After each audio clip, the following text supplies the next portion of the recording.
Hello and welcome back to the International News Daily Podcast. I'm your host, Dennis Donicic. Now, we haven't seen each other in a while. That's because we took a bit of a hiatus for me to focus on my book on the history of Afghanistan. But we'll talk more about that later. Let's get right back into the news and on the reporting that we do. Our main story today is concerning the international Ukraine crisis. Or basically, the tensions that have been building up between the United States, Western-led forces of NATO, and Russia, particularly as they regard Ukraine. Now, many people have been talking to me about this, about what I think is going on, why is it happening, and what exactly is going to happen. So we're going to deconstruct the issue a little bit to help you better understand what is happening, why is it happening, and what could potentially happen. Now, basically, over the last year, Russian troops have been being built up on the border of Ukraine. Now, keep in mind that Russia has actually invaded Ukraine previously. About 8 years ago, in 2014, Russia would annex the portion of Crimea. In Russian statements, it was taking back Crimea, an area that they believed was rightfully theirs. In Ukrainian and NATO statements, obviously, this was an attack and an annexation of sovereign territory. Now, what is happening today is on the Russian-Ukrainian border, there has been a major buildup of soldiers. They're estimated to be 100,000 Russian soldiers currently on the Russian border towards Ukraine. And over the past month, specifically the last month, tensions between Western allies, particularly the United States and Russia, have increased. Now, at the beginning, Russia claimed that it was being provoked by NATO actions in the region. And it should be noted that the demands made by Russia so far for it to remove its troops on the borders are for NATO to permanently ban and make sure that Ukraine can never become a member state. And also for NATO, or the North Atlantic Treaty Organization, to stop its operations in former Soviet Republic states. Now, after the fall of the Berlin Wall, or the Iron Curtain, many former Soviet states actually joined the Western forces of NATO. They did this because in the post-World War II, Cold War era, these countries lived under relative oppression. They did not have freedom or economic advances, or at the very least, the freedom and the level of economic advances that they saw occurring in the West. Now, in the 90s and the early 2000s, the leadership of these countries wanted to westernize their economies and westernize their countries. Now, many nations that used to be Soviet republics in Central and Eastern Europe, such as Poland, Hungary, Latvia, Lithuania, Romania, Estonia, have joined NATO. And many of these countries have gone on to even join the European Union and completely integrate into Western society. And this has created a massive problem for Russia, who has always felt, or at the very least, during the Soviet era, had a buffer zone and a sphere of influence in Central and Eastern Europe. Even during the Cold War, when tensions were the highest between the United States and Russia, Western influence in the buffer zone of the Warsaw Pact states was very, very small, and it was not direct. Now, of course, the United States and Russia had many proxy wars all across the entire world, but Russia had a secure buffer zone in Europe. It no longer has this. And right now, Russia perceives a massive threat of Ukraine, who is its neighbor, potentially joining NATO. Now, Vladimir Putin, who is the president of Russia, has made it very clear in his foreign policy that his intentions are to build extremely close relations with former Soviet Republic states to create another buffer zone and a sphere of influence that was almost identical to what the Soviet Union had before.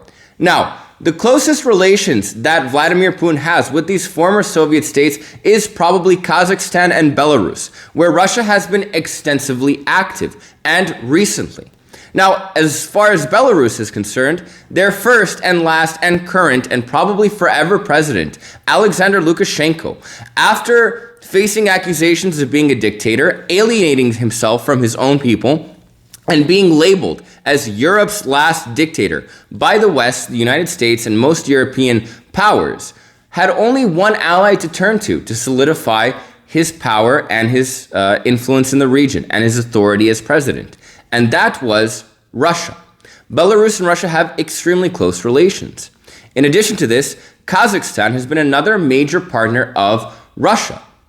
Now, Kazakhstan recently had uprisings that originally began because of gas prices. Now, these protests quickly turned into something else. They turned into demonstrations against the president of Kazakhstan and what many people in Kazakhstan viewed as an authoritarian government, and what these people wanted to push were for fundamental reforms and change.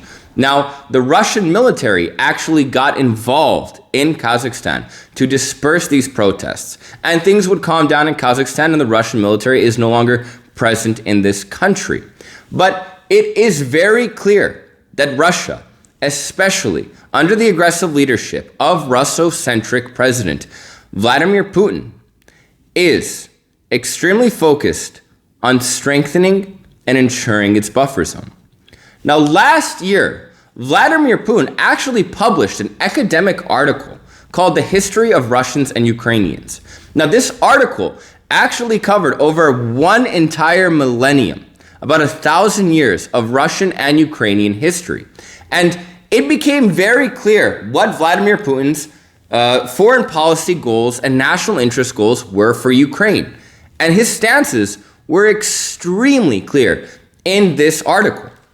Now, in this article released by Vladimir Putin last year, he made it very clear that Russia and Belarus and Ukraine have extremely close Russo-centric ties built on linguistic ties. So lingually speaking, they have similar languages that are in the same family and very close to one another. And two, tied by the Russian Orthodox faith. Now, in addition to this, Vladimir Putin has stated in this article that the only way for Ukraine to achieve true sovereignty or freedom is with a partnership with Russia, not through the West. In terms of Belarus, Vladimir Putin believes that Belarus is, in fact, not a country that should be an independent state, but it's good that it, at the very least, has very close relations with Moscow today. The reason that Belarus is no longer a state of Russia is because of Soviet mistakes, at least according to Vladimir Putin.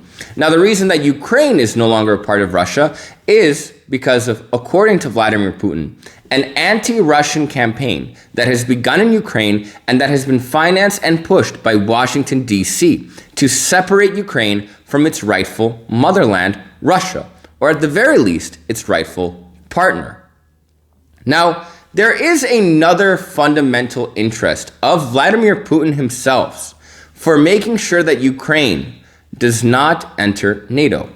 Many European countries that enter NATO eventually enter the European Union, or at the very least their economies westernize and they enter different trade agreements and associations, are able to trade more freely, and their economies and their people begin to live relatively better lives. There is economic evidence that can support this.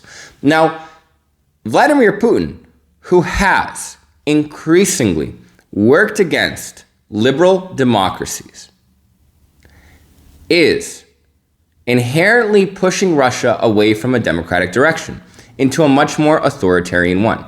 Now, when Vladimir Putin originally took power in 2000, he had regained control of the economy from the oligarchs, making life much more distributable and better in Russia. In addition to this, he had fought crime and corruption, but also at the same time, he would crack down on journalistic freedom, and in recent years has actually begun to shut down the last few human rights groups that exist in Russia. Vladimir Putin is undeniably pushing his country into an undemocratic direction. Now, a very good reason for not wanting Ukraine to enter NATO would be because if Ukraine would enter NATO, one, it would enter America's sphere of influence, being a threat to the national security of Russia. But two, Russians, who have very close relations to Ukrainians, and Ukraine being its next door neighbor, would be able to see the quality of life that people are living in Ukraine. And if they could see that they are living what could potentially be a better quality of life, they could begin to demand change in their own country themselves. this could lead to civil unrest and could potentially put Vladimir Putin's power in danger. So Vladimir Putin fundamentally has a major interest in ensuring that Ukraine is at the very least under his sphere of influence. Now, the biggest reason for these tensions, according to the Russians, is because the United States and NATO refuses to permanently ban Ukraine from entering NATO. And the reality is that the United States and its Western allies want Ukraine to join the North Atlantic Treaty Organization. Now, nonetheless, the United States also has many different operations, NATO operations and allied operations in former Soviet republics, and it has completely refused to back down. And this is going to become a huge test of United States President Joe Biden, the United States itself, NATO, its allies, Europe, and the European Union. Now, Joe Biden and most European leaders who are members of NATO have stated that they will defend the interests of Ukraine if it is attacked, even though Ukraine is not a member state of NATO. Ukraine is an aspiring member, so it does not have the same Article 5 protection if it is attacked by a foreign country to have every other member state get involved. However, the United States has stated that if there is any Russian attack on Ukrainian territorial integrity or sovereignty, that there will be economic sanctions so powerful and so intense that they will crumble and be devastating for Russia's economy. Can there be economic sanctions that actually do this? The reality is yes. Now, if the United States and Europe were to theoretically introduce a series of economic sanctions to close off their markets from Russia, this would be absolutely crippling to the Russian economy. It would not be something that Vladimir Putin would be able to sustain for a very long time. And these sanctions would be extremely effective. But unfortunately, what has become very clear is that the United States, under the leadership of Joe Biden, is not aligning itself with its European allies. Many European allies who are crucial to these trade sanctions have not stated whether or not they would actually introduce such sanctions. Now, publicly, they have made very aggressive diplomatic speak, but they have not made any clear, concrete dedications to any form of sanctions. And there's a very good reason for this. Russia is a major exporter of gas, oil, and natural gases. And it's the middle of winter right now in Europe. And a trade war with Russia or sanctions that could potentially cut off gas coming from Russia's natural gas pipelines, which, by the way, run through Ukraine, could potentially lead to many European countries not having the ability to heat themselves during winter. And it should also be noted that gas and gas utilities have been increasing in prices at an extreme rate, which has began to cause massive civil unrest in Europe and the European Union. Now, there aren't massive protests yet, but if these prices were to increase, there would be. So it is fundamentally against the interests of many European leaders to introduce these economic sanctions. The United States can go ahead and do this. The US is not reliant upon Russian energy exports to keep running its economy or to basically heat itself and meet its needs. Now, this is going to be a massive test for US President Joe Biden, who is currently under a lot of domestic pressure. There is still the coronavirus pandemic, who some people are beginning to view as an endemic part of life and other people are beginning to still view as a very serious threat. And that has become a serious political debate. There is rising inflation that is, on a daily basis, beginning to encroach and become more influential on everyday Americans' lives. In addition to this, Joe Biden is faced with a Congress who has repeatedly blocked multiple social and environmental and climate reforms that he has tried to push through them. And finally, fundamentally, a significant portion, not a majority, but a significant amount of Americans don't even recognize Joe Biden's presidency. They refuse to accept him as, quote, not my president. And that is a problem. Now, this foreign policy standoff, which has been a major headline, is probably going to be the defining one of Joe Biden's presidency. Now, unfortunately, because of a diplomatic mishap and not clarifying enough what exactly would cause U.S. sanctions. Some people have accused Joe Biden of giving Russia the green light to not directly invade Ukraine, but to do other things like cyber attacks or to have its secret service raise distrust or misinformation in the country, which is a very common tactic of the Russian secret service.